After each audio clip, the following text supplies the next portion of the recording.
दतिया में उपचुनाव विधानसभा 22 से आजाद समाज पार्टी की दतिया किला चौक पर सभा आयोजित की गई, जिसमें आजाद समाज पार्टी के राष्ट्रीय अध्यक्ष एवं नगीना सांसद आजाद चंद्रशेखर रावण ने सभा में पहुंचकर सभा को संबोधित कर कहा कि ये लोकतंत्र है। बाबा डॉक्टर भीमराव अंबेडकर ने रानी का पेट चीर दिया था। ये बड़े बड़े नेता कुर्ते पहनकर आपके बीच में आएंगे, आपके पैर छुएंगे, इसके बाद में आप पर शासन करेंगे।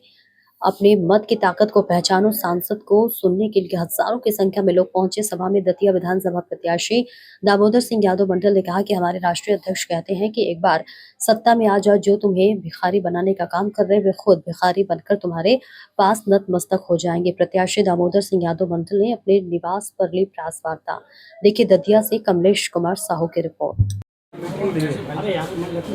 देखिए, दतिया का विधानसभा उपचुनाव, और क्योंकि हम किसान परिवारों के लोग हैं, बहुजन समाज के लोग हैं, तो हम उपजाऊ ज़मीन को, उपजाऊ जगह को, उपजाऊ बीज को जानते हैं, पहचानते हैं, और फिर जब ये कॉम्बिनेशन मिल जाए तो फिर उस पर मजबूती से काम करते हैं। ऐसे इस देश का पेट किसान नहीं भर रहा है, वरना एक समय ऐसा भी था कि हमें अमेरिका से लाल रंग का गेहूँ जो है लेना पड़ता था, और वो जिसको जानवर भी नहीं खाते ऐसा गेहूँ खाना पड़ता था। लेकिन किसानों की सूझबूझ के कारण आज हम लोग देश का भी पेट भर रहे हैं और दुनिया में भी बहुत बड़े पैमाने पे यहाँ से अनाज जा रहे हैं। तो हम जो बहुजन समाज के लोग हैं ये जानते हैं कि कौन सी ज़मीन उपजाऊ है। इस आधार पर मैं कह सकता हूँ कि ये पूरा जो ज़िला है दतिया, ग्वालियर, चंबल, मुरैना संभाग, ये बहुजन आंदोलन के लिए पहले से बहुत मजबूत जगह रही,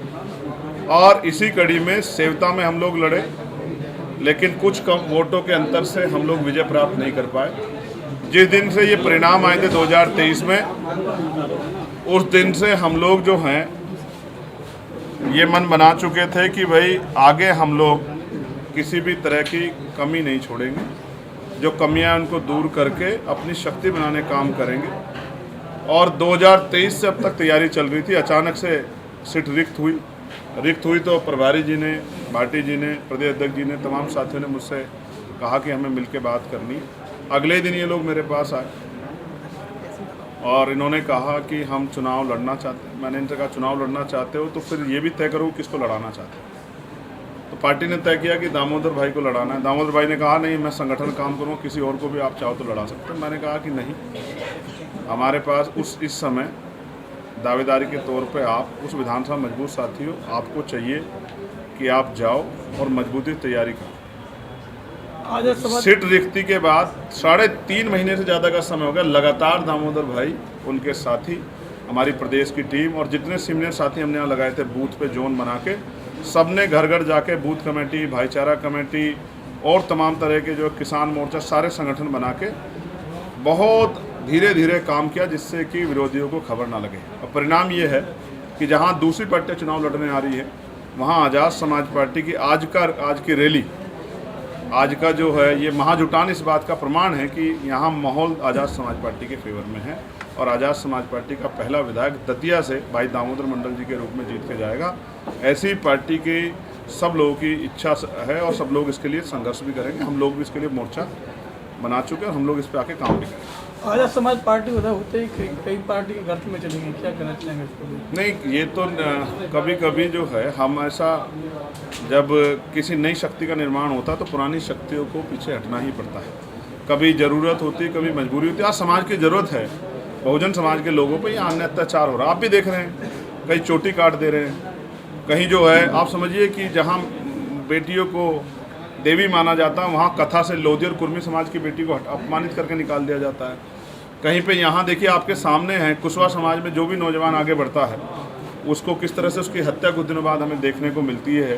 तमाम जो है बहुजन समाज के हर जाति धर्म के लोगों पर अन्य अत्याचार हो रहा है। यहाँ सम्राट मीर भोज जी का अपमान किया गया, यहाँ बाबा साहब के स्टैचू का अपमान किया गया, लगातार यहाँ जो है 13% आरक्षण होल्ड किया हुआ है। तमाम तरह से हम ये कहते हैं कि बहुजन समाज के लोग, पिछड़े वर्ग के लोग हमने मंत्री बना दिया, मुख्यमंत्री बना दिया, लेकिन अधिकार तो नहीं मिले। तो सब लोगों में ये पीड़ा है कि कब हमारा सच्चा प्रतिनिधि है। सच्चा प्रतिनिधि विचारों के आधार पर आएगा, जो बहुजन समाज को अपना परिवार मानता। आज़ाद समाज पार्टी दल है जो सबको नेतृत्व देगी। इसी कड़ी में जो है ये पहला मजबूत प्रयास, सामूहिक प्रयास जो हम यहाँ करने जा रहे हैं, जैसा हमने नगीना में किया था सामूहिक प्रयास, वैसा ही सामूहिक प्रयास हम पे कार्यकर्ता है हम पे लीडरशिप है, हम पे संगठन है और हम पे विजन है। उस विजन के जरिए हम लोग दतिया को जीतने का काम करेंगे, दतिया की जनता का दिल जीतने का काम करेंगे। लोग चुनाव जीतने के लिए लड़ेंगे, हम लोग दतिया की जनता का दिल जीतने के लिए लड़ेंगे। जनता को भी पता है कि 2 साल में इस एक विधानसभा सरकार नहीं बदलेगी, लेकिन हमारे कार्यकर्ता में जोश जुनून है, वो अपना नेता तैयार करना चाहते हैं, अपनी विधानसभा में अपना प्रतिनिधित्व भेजना चाहते हैं, इसलिए वो दिन रात मेहनत कर रहे हैं। उनकी मेहनत जो है वो सकारात्मक जो है शक्ति के रूप में बदलेगी और आज़ाद समाज पार्टी के एमएलए यहाँ जीतेगा, ऐसा मेरा विश्वास है। क्या आगाज करेगी आजाद समाज पार्टी दतिया से? आगाज कर चुके हैं साहब। ये जो लाखों लोग आज आए थे, ये आगाज का जो है ना एक उद्देश्य लेके आए थे, और आगाज का इससे बड़ा स्वरूप क्या मिलेगा आपको? आज की सभा से क्या प्रभाव पड़ेगा? प्रभाव ये पड़ेगा कि विरोधियों के हौसले जो है पस्त हो जाएंगे, उनके मनोबल टूट जाएंगे, और टूटे हुए मनोबल से जो लड़ने आएगा वो हार मान के आएगा। आजाद समाज पार्टी का मुकाबला उस पार्टी से 70 सालों से राज कर रही है, आगे किस तरह का जो है रणनीति रहेगी जिससे आजाद समाज